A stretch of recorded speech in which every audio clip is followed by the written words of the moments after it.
Well, this morning I'm glad to be introducing Linda Mashburn as our speaker this morning.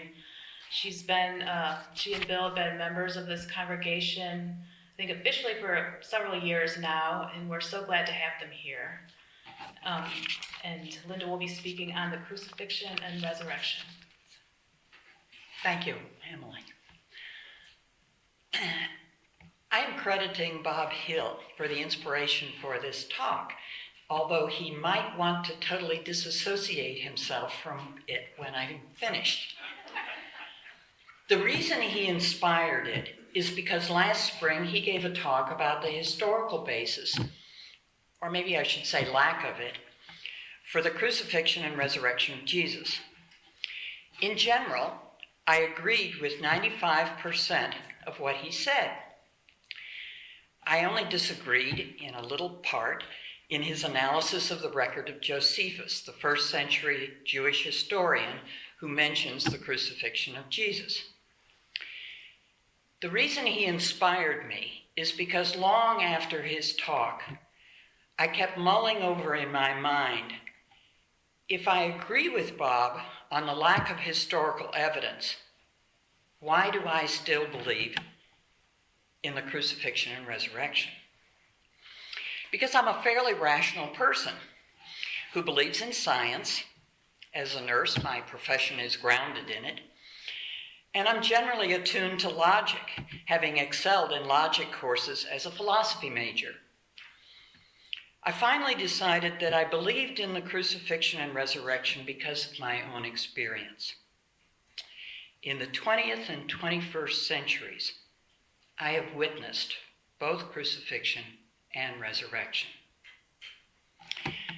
Let me start with the crucifixion.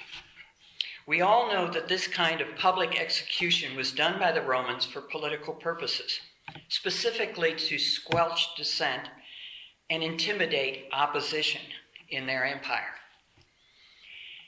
I have never been one of those Christians who thought that God had to kill Jesus in order to forgive humans. No, if Jesus was crucified, it was most certainly done by the Romans, not God or the Jews. So to me, the death was a political one. In my work over 20 years relating to Central America, I have learned of many similar deaths.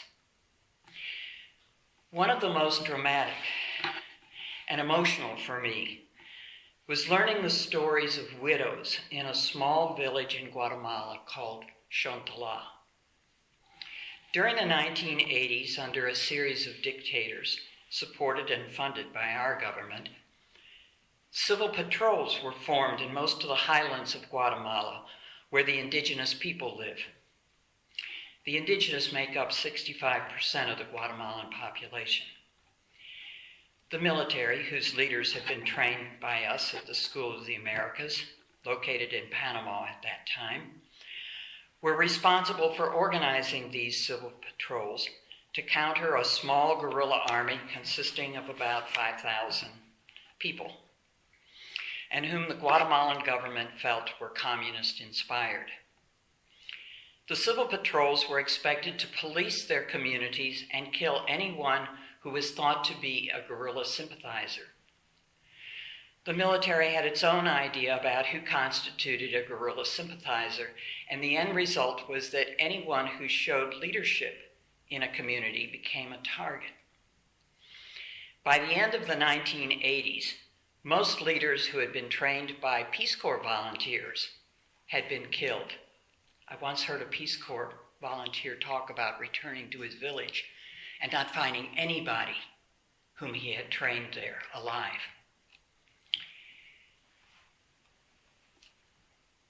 Also, most lay leaders in the Catholic Church, or catechists, the equivalent of Sunday school teachers, had been killed, as well as local mayors, teachers, nurses, etc. In other words, their definition of communist was so broad that anyone, especially anyone with leadership skills, could be considered one. So when the military came to establish a civil patrol in the village of Xontala, a number of the men decided that they didn't want to participate in killing their neighbors, and they tried to avoid the gatherings. However, it was almost as difficult to avoid these roundups in Guatemala as it was to avoid the roundups of Jews in Hitler's conquered territories. So one of the widows found her husband's body with that of his best friend on a trail where they had been hacked to death by machetes. Another found her husband at the bottom of an outhouse hole with his throat partially slit, but not dead yet. Another was forced by her husband's killer to become his mistress, and a couple of her daughters were fathered by this man, before another neighbor in the civil patrol killed him. Finally, the military used the local Methodist church as a torture center to try to force confessions and information out of some of the residents. Eventually, they rounded up the last of the remaining men in the community, including teenage boys, into the church, locked the doors, and threw grenades in through the windows, blowing up the church. From my work in the region, I could tell many other stories of crucifixions in El Salvador and Nicaragua. As you probably know, a few of the high-profile ones, like the 4 nuns who were killed in El Salvador, the El Mazate massacre of 900 men, women, and children, the killing of the Jesuit priests and their housekeeper and her daughter, or the assassinations of Archbishop Oscar Romero and Archbishop Juan Gerardi. All were carried out with training or financed by the newest empire in the world, that of the USA. However, many governments have carried out large numbers of political executions. To give an example from another part of the world, let's talk about Burma. The political oppression became so great during the latter part of the 20th century that Thailand opened 9 refugee camps along the border for hundreds of thousands of terrified Karen. That was a particular tribe in Burma.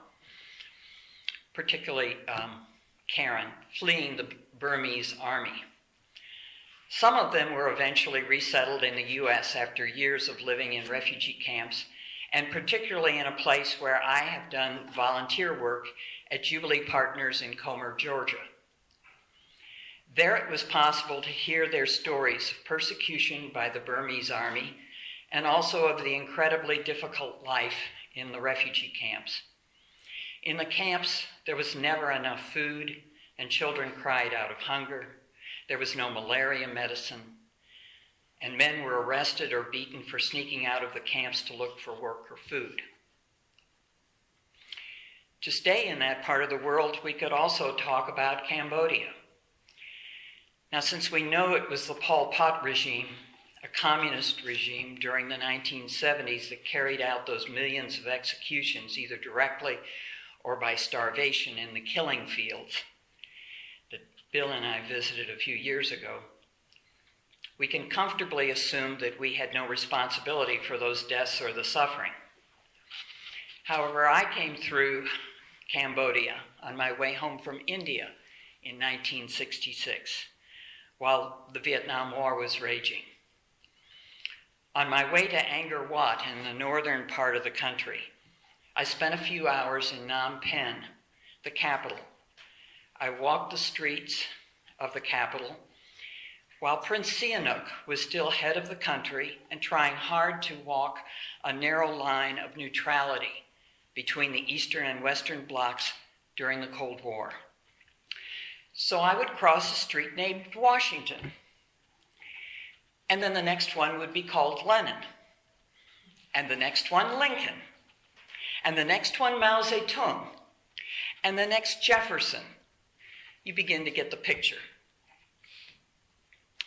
It wasn't long after I came home to the U.S. that Prince Sihanouk was forced to flee the country by a military coup that was orchestrated in part by the CIA. He hadn't been neutral enough in our eyes. In the wake of his departure, 2 very right-wing generals took over running the country in a dictatorial fashion and outlawed all political opposition. This gave Pol Pot fertile ground to organize and attract followers. The end result is that he eventually came to power in another coup, overthrowing the two very unpopular generals. The bloodbath and the killing fields might not have happened if we had let Prince Sihanouk rule his country. Probably, of course, the worst example of crucifixions in the 20th century is that of Nazi Germany. As soon as Hitler began to come into power in 1933, he began disposing of his political opposition. Leaders in his own party who posed a threat were liquidated during the Night of the Long Knives. Communist leaders were sent to the newly opened Dachau near Munich in 1934. The Nazi regime got rid of some victims in very public intimidation-style ways, reminiscent of the Romans. For example, Elie Wiesel relates an incident in which he witnessed the execution of a young boy along with two adults in Auschwitz. And I'm quoting from Wiesel's book. All eyes were on the child. He was lividly pale, almost calm, biting his lips. The gallows threw its shadow over him. The victims mounted together onto the chairs. Their necks were placed at the same moment within the nooses. "Long live liberty," cried the two adults. But the child was silent. "Where is God? Where is he?" someone behind me asked.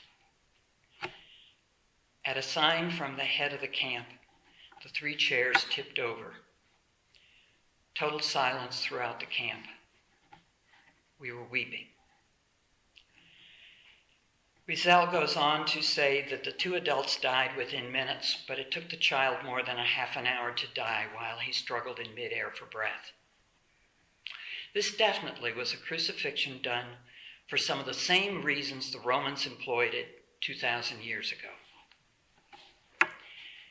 Of course, the same philosophy was also behind the lynchings in the South during the early part of the 20th century. Warnings and intimidation. If a man stepped out of line, did anything considered disrespectful of whites, he was subject to lynching. They may not have been, strictly speaking, state-sanctioned, but they were political, and local officials did nothing to stop them. Couldn't we say the same thing about some of the deaths in police custody that have triggered the Black Lives Matter movement? So to end this segment of my talk, I just want to summarize the point. Crucifixion is a concrete part of our 20th and 21st century experience. So it's important that I believe in it. It's important that I continue to work against it wherever I see it happening, or at least expose the truth of it. If Jesus was crucified, and I personally believe he was, it was one of millions and millions of crucifixions that have happened down through the ages, right down to our present day. Let me now jump to the more pleasant subject of resurrection. Here I'm in complete agreement with Bob that there is no historical basis for the claim of resurrection, which is told in the Bible, but there's no witnesses outside of the New Testament ones. The only basis the church has is the claim of the early church's experience. So why do I believe in resurrection? I have to answer again that it's my own experience. I want to start by describing my experience in Chontala, that small community of widows in Guatemala that I started talking about at the beginning. The community where the husbands and boys were either tracked down individually and killed or blown up in the Methodist Church. You would think that the widows and their remaining children would be so demoralized that they would disperse into other villages or the homes of relatives. In fact, some of them were forcibly removed to what the Guatemalan government euphemistically called model villages, quote unquote. But these model villages were in fact little more than concentration camps that the women were forbidden to leave. However, within a year or two, 19 of the widows had returned to Shontala, and with the help of the Methodist minister whose church had been blown up, they formed a sewing cooperative to earn money to support themselves and their children. The minister was an indigenous Quiche-speaking person who had trained as a tailor before becoming a pastor. So he was able to take the weavings that the women created and turn them into items that could be sold at the market in Chichicastenango every weekend, like the briefcase Bill used to carry his music in, or my vest. When I visited Shontala for the first time in 1994, it had only been 10 years since the massacre, and the village was still exceedingly poor, but not starving. I remember some of the small children not knowing what a banana was or how to peel it. This is in a country that's a primary exporter of bananas. Also, some of the dogs reminded me of dogs I had seen in India. And animal lover that I am, I still wanted to shoot the dogs to put them out of their misery. However, there was real joy among the women in welcoming us. We could see how they supported and encouraged each other, how proud they were of their cooperative, and how invested they were in plans they were making to learn more about health and illness prevention for their families, to get more schooling for their children, and to learn Spanish to relate to the wider world, because most of the women only spoke Quiche. On subsequent visits over the years, the last in 2009, I watched the community prosper. Many of the children had grown up and started families of their own. Bill and I actually attended one of the weddings. Many of the boys who had been toddlers when their fathers were killed had now finished school in the nearby city, Chichicastenango, and while living there in a dorm the pastor had built, worked in the shop he supervised. So when they finished school and training, they bought sewing machines, which they brought back to Shontala, and constructed the craft items in their homes.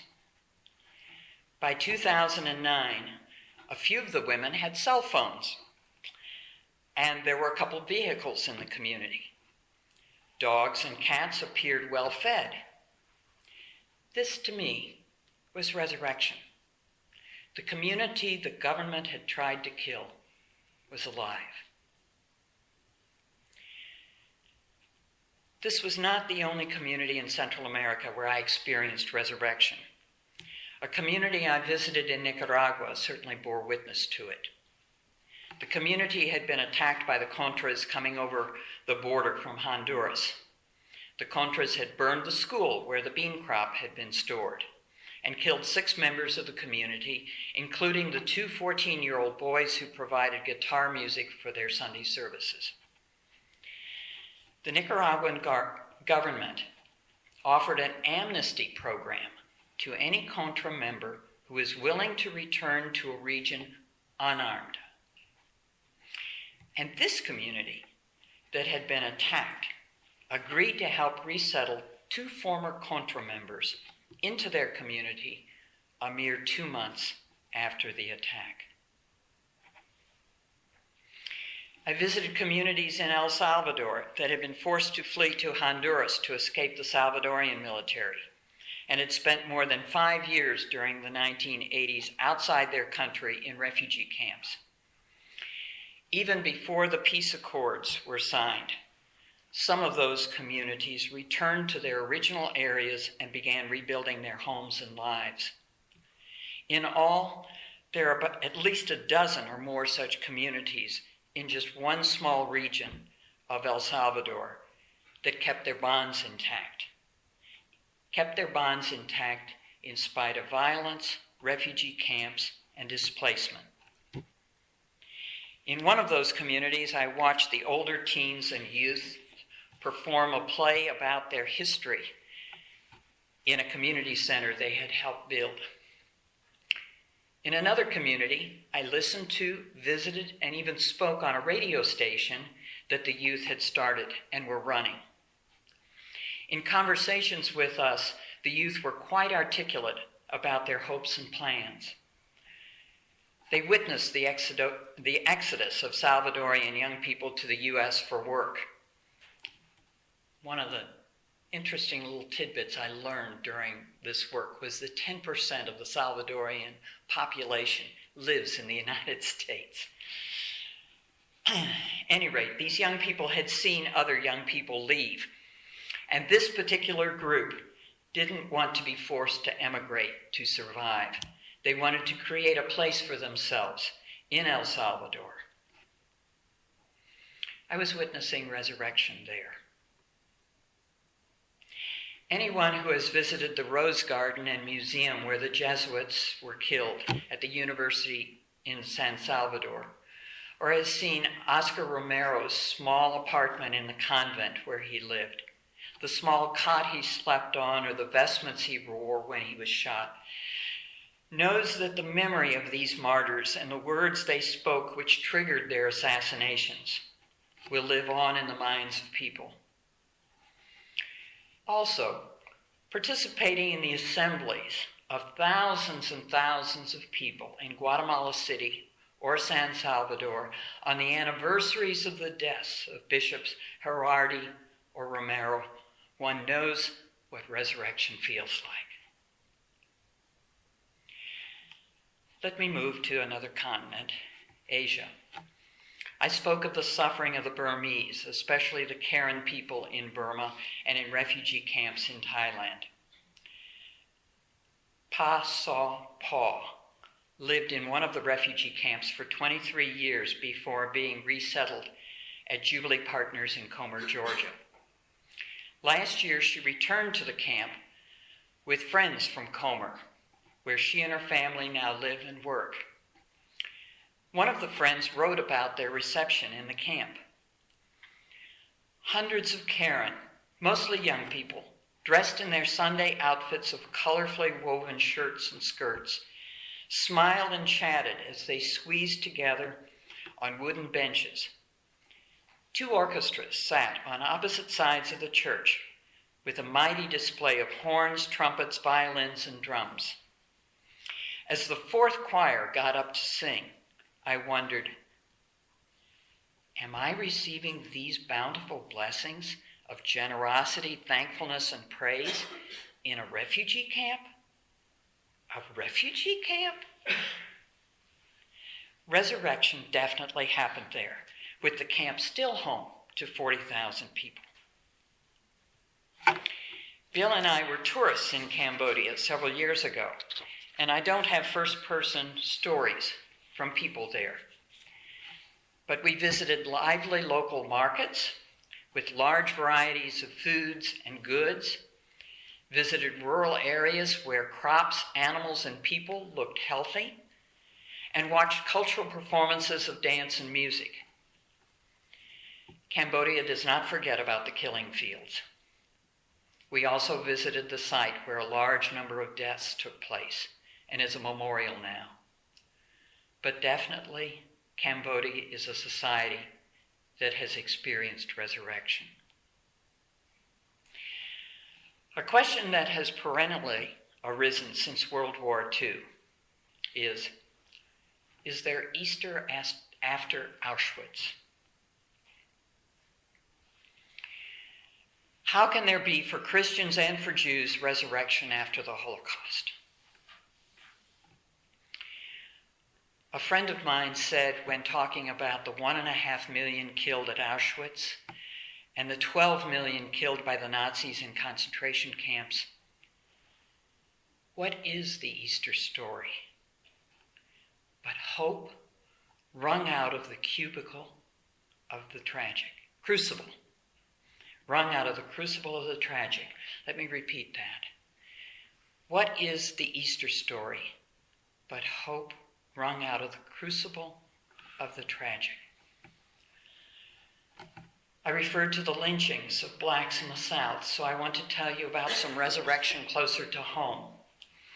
The Episcopal Diocese of Atlanta made a decision last fall to sponsor pilgrimages to the sites of lynchings in Georgia over the next 3 years.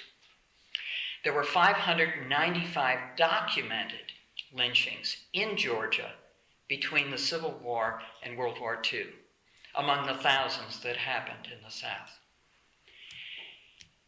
In calling those lynched martyrs, Catherine Meeks says, we, quote, need to mark the places where their lives were sacrificed so that we can make more progress in moving toward the day when this legacy of terror will be vanquished forever and hope can have the opportunity to break fully into the dawn, unquote.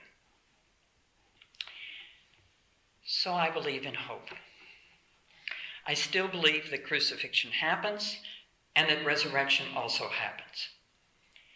We have a responsibility to make resurrection happen. And in the process, we can't forget the crucifixions. Just in the mail on Friday, I received a copy of something called A Public Call to Protect All People. It's being disseminated by a wide collection of people, primarily Christian, but not in any way doctrinal. It includes former President Jimmy Carter and Rosalynn, and a host of activists and leaders. It is being issued because of the threats to different populations and the fear that is being generated during this new administration. It asks that congregations and other assemblies make the following commitments in their communities. And I'm quoting totally from that document. 1, we will protect and support the worth and rights of all people, including marginalized persons who are targeted, discriminated against, or singled out for oppression by hate crimes or police state tactics. 2, we will oppose the aspirations of those who seek U.S. global domination through the use of propaganda, inciting terror, military threats, regime change, and more. We will support instead the practices of diplomacy and negotiation which lead to peace.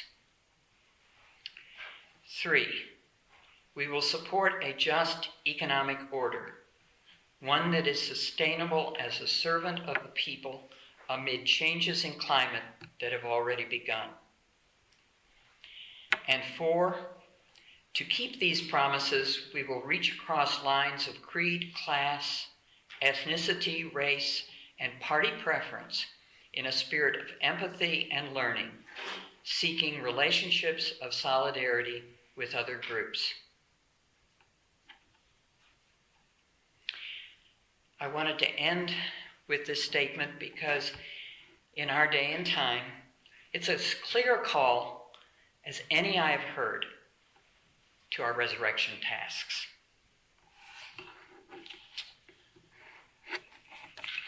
And with that, I'll quit.